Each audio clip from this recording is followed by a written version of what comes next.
World Radio Day is an international day celebrated on 13th of February each year. The day was designated by UNESCO on the 3rd of November 2011. UNESCO and industry leaders are framing AI as a tool to support rather than replace human broadcasters, with the official slogan being, AI is a tool, not a voice, because it enhances human capacity like scheduling, voice tracking, and administrative calls, allowing human talent to focus on creativity, editorial judgment, and storytelling. It ensures transparency. Listeners have a right to know if a voice or a script is AI generated, making transparency a crucial ethical pillar for broadcasters, among other services. I had a chat with our two experts, Mordecai Ehiosun, who is an AI solution architect, and Brian Okoth, who is a creative technologist. Thank you very much, Kemunto, for having us here. My name is Brian Okoth. I'm a brand storyteller and a creative technologist, and we are here to tackle the elephant in the room, AI. Introduce yourself. Hello, my name is Mordecai Ehiosun. I'm an AI solution architect. I build AI solution on automations, and I have some AI infrastructure going on right now. Yeah, we'll start with Mordecai. What is the impact of artificial intelligence to the radio industry? That's a very good question. Artificial intelligence in the radio industry is a very tactical one right now, because people don't understand what AI is right now. First of all, AI is not something magical. It's been in our home for a very long time, like the Siri and Alexa. So in the journalism part, it's about how you use AI in the sense that how do you put your prompt out, because it's a machine, not human. Because, for example, when you talk about pen, for you to use a pen to write, it can't write itself. It's just a tool, so you have to hold it to write. So in the journalism parts, AI will not replace journalists, but a journalist using AI is going to replace someone not using AI. So what are the manual tasks that AI can do efficiently, especially when it comes to radio?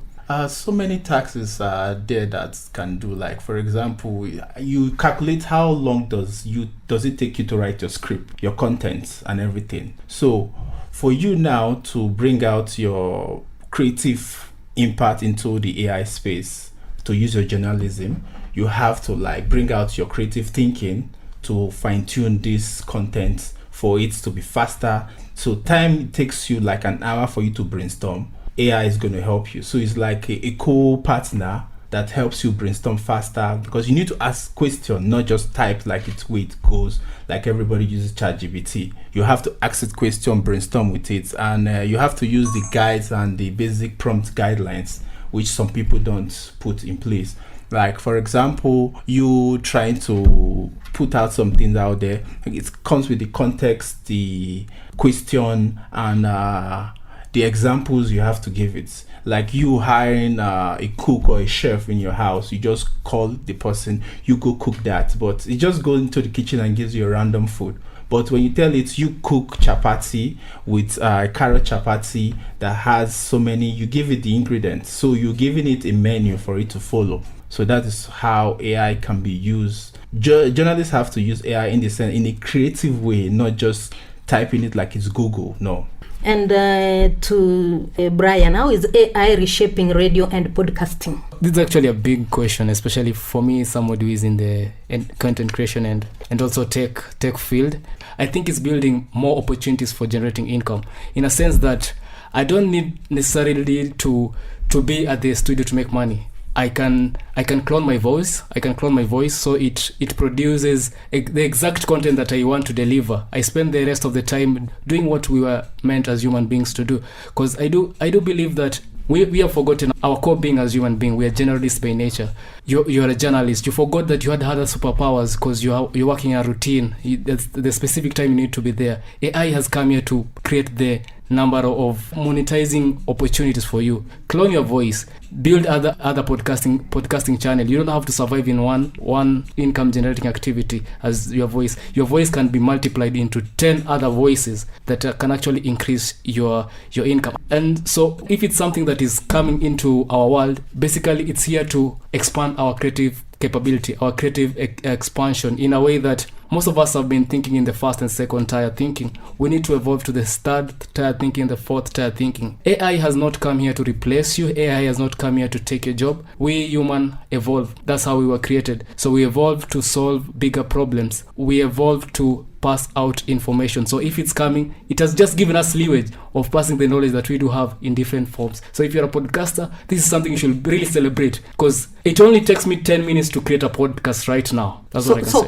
can it be used to improve audio quality and reduce editing time? Yes, 100%. I use Adobe Podcast. So I always do voiceovers. After doing the voiceovers, because sometimes I'm not in a place that is well soundproof and everything. So I just record my audio, put it to Adobe Podcast. It takes me less than 5 minutes to do that. So it saves me time in editing. We also have fast editing tools like Canva, which uses AI, and CapCut, and 𝘁cie, which is actually another level of audio and video production when it comes to content creators and journalists that they should utilize. To Mordecai here, what happens if AI generated content violates copyright rights? That's a very, very, very sensitive one.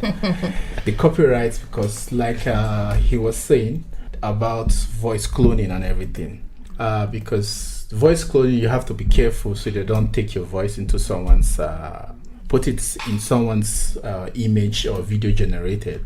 So for the copyright, who is to blame when that happened? I think who is to blame is the person handling it, because for example, you using this pen, like I told you, it's not going to write itself. When you use this pen to sign someone's signature, you're not going to blame the pen, you're going to blame yourself for signing that. So when it violates copyright, the company and the person doing that is going to blame, because it's not AI, because AI is just a tool that's there and available to be used. So the copyright is going to be something very, very, very, very, something strong you have to hold on to, because data is the next currency right now. Because you have to know how your data should be out there, how it's going to be used. Because if your data is being given out there just like that, it can be used without you knowing. So the copyrights and everything has to be monitored, controlled by the company. How can a listener perceive an AI presenter rather than a human presenter? Wow, that's a good question. What differentiates between a human and an AI? It's very simple. The emotion. There's something that us humans have and AI doesn't have. It's emotion. Even when you're using AI to write, I use AI to write, and you're supposed to be very careful with it, how you put out your words, because you want to understand what connects me and Kemunto. Whatever connects me and Kemunto is the emotional affection that we do have, and that's what connects humans. So if you feel that is missing, that is AI.